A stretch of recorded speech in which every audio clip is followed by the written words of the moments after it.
Hey leaders, welcome back to Maxwell's 21 Irrefutable Laws of Leadership. Today we're going to talk about buy-in.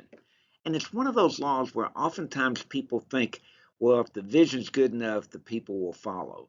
But the reality is people buy into the leader first and then the vision. And that's what we'll cover. And we're going to use an iconic leader who on the first cut you may not think people would automatically buy into him, but by the end, I think you'll understand why they did. Let's get started.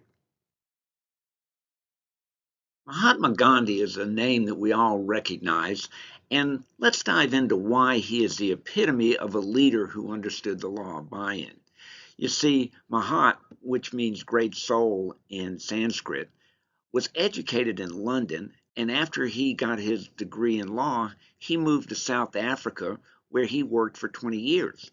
But rather than just practicing law, he was an activist that basically went to work fighting for the rights of minorities in South Africa, like Indians and other minorities. So by the time that after 20 years, when he returned to India in 1914, he was well known and respected, but people didn't know that much about him. He immediately went to work on a project that everybody had talked about, but nobody had figured out how to do, and that was Home Rule, which would be the same as the Americans looking for independence from Britain. The difference was he basically demonstrated that he had a dream that was unique. You see, up until that time, when Indians had tried to protest and seek home rule, it usually led to violence. Their approach was one of using violence. Now, what we know about Gandhi is he had returned to India with the concept of nonviolent civil disobedience, something Dr. King utilized greatly in our country. So understand that when he first started in 1920 to push home rule, in 1919, British soldiers had slaughtered 1,000 Indians in a protest. So violence was the order of the day. Did that stop Gandhi? No. He continued to push his theme of nonviolence, and he protested against things like the SALT Act, where he led 1,000 Indians to the sea to protest it. He also created boycotts where he asked all Indians to burn foreign made clothes because they were capable of making their own clothes. Did the struggle happen overnight? No. You see, by the time that the India gained its independence in 1947, Gandhi had been working on this for over 28 years. Now, the key to this is he basically earned his respect, and after people watched his demonstration over the long haul, they bought into it. Once they bought into him, they bought into his dream. In today's world, it seems like everybody's got a vision. You go out to Silicon Valley and you hear about all these deals that are done on the back of a handkerchief, and there are 1,000 people that walk around with these visions of great ideas. A lot of them get funded. But here's the funny thing: very few companies that start out make it past 5 years, and yet they've got great ideas. Why is that? I think it's because they ignore that the process of buy in is just that, it's a process and it takes time. So when you're looking at that, you need to think about three things.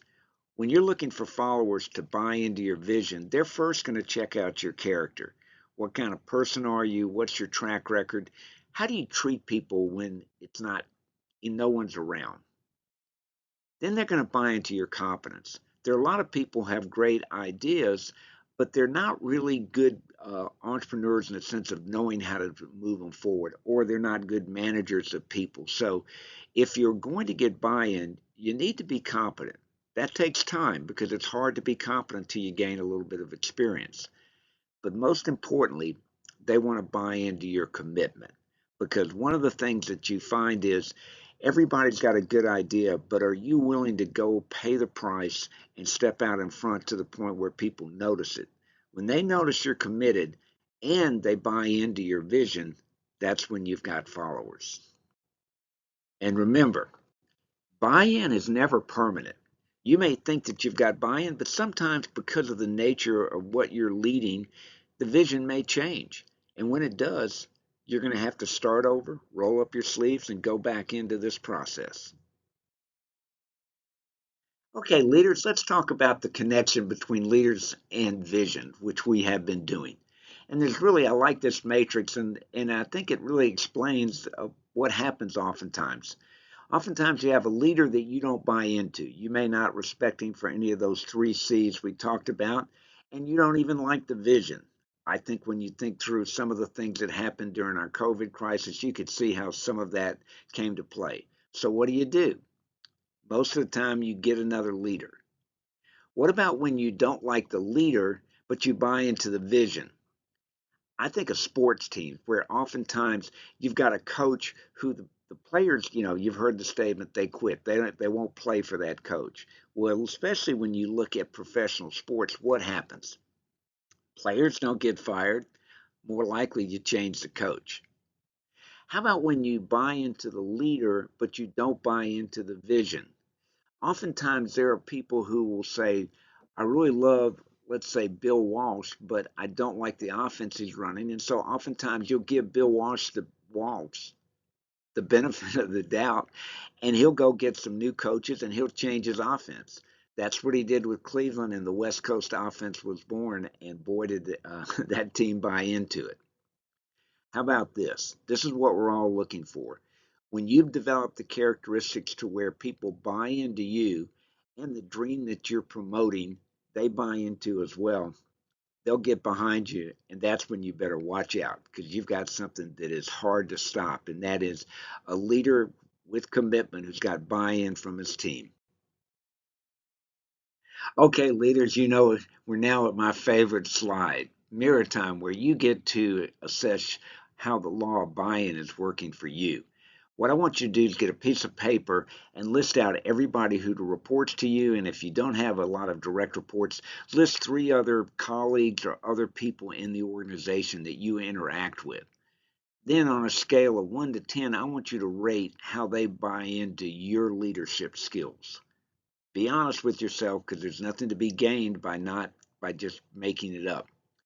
Now, once you've looked at those and you've got yourself rated, I want you to list out a strategy of something you could do that might improve your buy-in with those people. And it may be, let me work on developing their trust. Maybe I need to raise my competency some. Maybe I need to take a personal interest in helping them achieve some of their goals as well.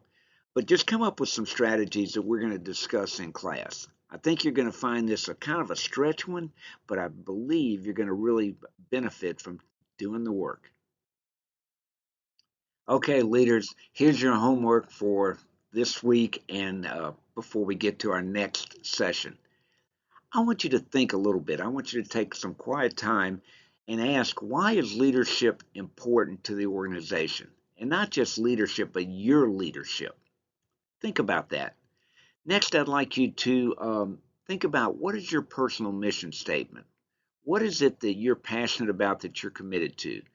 Let me show you mine that I came up with a few years ago. And that is to joyfully live out my faith, helping individuals and teams discover and develop their God-given abilities. That's what I do. Hopefully this course is part of that mission in a way that I am helping you grow, because that's what I'm passionate about, and that's my mission. Keeps me focused, keeps me moving forward. Now, what I'd like you to do is what we mentioned in the mirror time, and that is pick two or three people and develop a strategy for how you can increase your leadership influence and their buy-in of your leadership skills for the next 3 months. You don't have to implement it immediately, but I want you to come up with a strategy that we'll talk about as we finish up the course. Well, that's it for the law of buy-in. Hope you're enjoying it. Hope your buy-in grows as a result of our discussion, and I look forward to getting together with you.